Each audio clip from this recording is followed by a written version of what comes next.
Rando Pays vous propose cette semaine une randonnée hors des sentiers battus à Cilaos, chargée d'histoire. La montée vers le plateau du Tapcal, sur les traces du marronnage.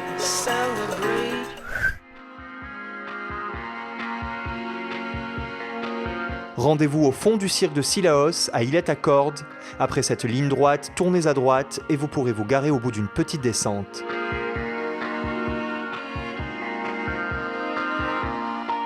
Dans cette partie moins connue de Cilaos, Jérôme Turpin d'AEM Réunion nous propose une randonnée en direction du plateau du Tapcal, un site réputé pour avoir abrité des esclaves marrons. Et la première partie commence sur un sentier balisé pour descendre jusqu'au bras de Saint-Paul.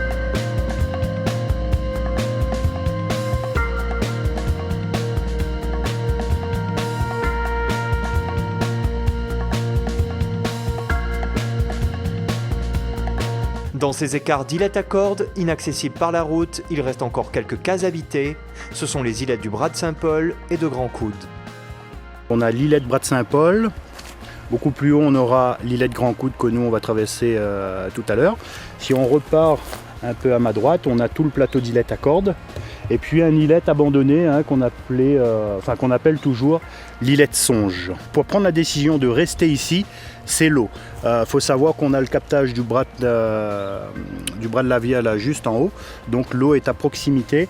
Donc quand il y a l'eau, il y a la vie. Donc les gens restent sur ce plateau sans problème. Là on est chez l'îlet de Bras de Saint-Paul. L'îlet de Songe est beaucoup plus haut pour pouvoir tirer de l'eau et ramener vers le haut. À l'époque, il n'y avait pas tous les moyens qu'on a actuellement. C'est beaucoup plus simple de se passer en aval d'une source, comme ça l'eau descend. Et c'est beaucoup plus facile pour récupérer cette eau, alors qu'en altitude, c'est beaucoup plus compliqué de la faire remonter.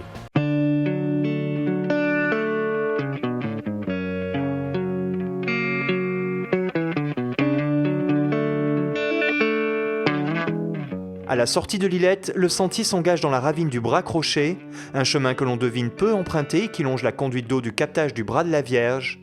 Face à nous, la falaise qu'il faudra gravir pour atteindre le plateau du Tapcal.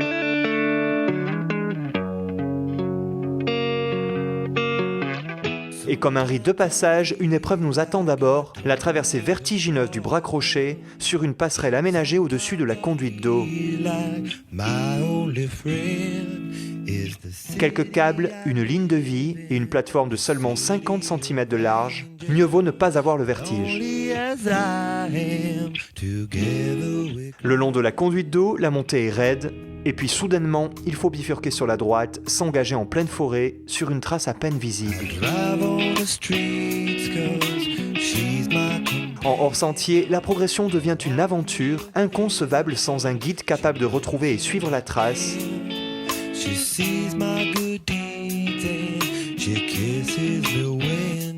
Sous les brandes, au milieu des ronces, c'est raide, ça glisse, chaque pas est difficile, mais l'on monte vite.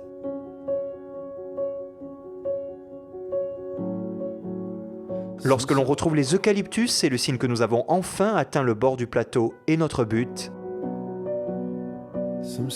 Ici, au milieu de nulle part, des traces attestent d'anciens campements marrons, les murets, les bananiers et surtout la fameuse pierre gravée découverte par hasard il y a une quinzaine d'années.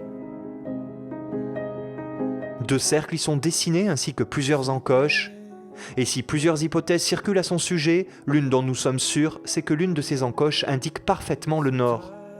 De quoi bien prendre nos repères avant de revenir sur nos pas.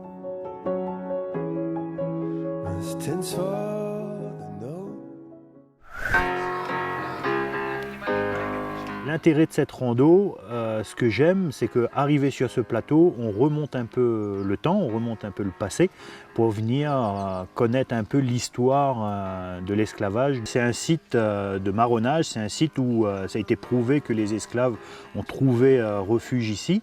Tapcal notamment, qui veut dire en malgache un tapkala, forêt coupée en deux. Dès qu'on arrive sur ce plateau, on arrive directement sur le secteur où il y a la fameuse roche gravée. D'où elle vient, comment elle était arrivée là, qui l'a fait, on ne sait pas trop. Après, il y a certaines études qui ont montré que ça pouvait représenter pas mal de choses, hein, notamment un calendrier malgache, des lieux, un plan des anciens villages que comportait le Tapcal. Bon, le sujet est quand même assez vaste, quoi, hein. Dès qu'on commence à parler un peu de marronnage à La Réunion, des endroits où le marronnage a existé, il faut savoir que ce n'est pas des sentiers balisés, quoi. Donc c'est des sentiers extrêmement difficiles, c'est pas ouvert à tout le monde. Faut déjà avoir une bonne condition physique, il faut absolument avoir un guide et vraiment pouvoir monter dans des dénivelés quand même assez raides, voire même très raides, quoi. Ce que j'aime moins, c'est un peu la végétation qu'on est dedans en permanence, hein. Dès qu'on quitte la passerelle, pour arriver sur le plateau de Tapcal, on est dans la végétation avec la ronce là, qui nous agrippe à chaque fois. Dès qu'on fait un pas, on est agrippé, hop, on fait 2 pas en arrière et ainsi de suite. C'est comme un tapis roulant, hein. C'est comme si Tapcal nous disait bah, oui, il faut mériter, mais en même temps, restez là, venez, restez. Donc c'est un peu mystique, quoi, c'est ça.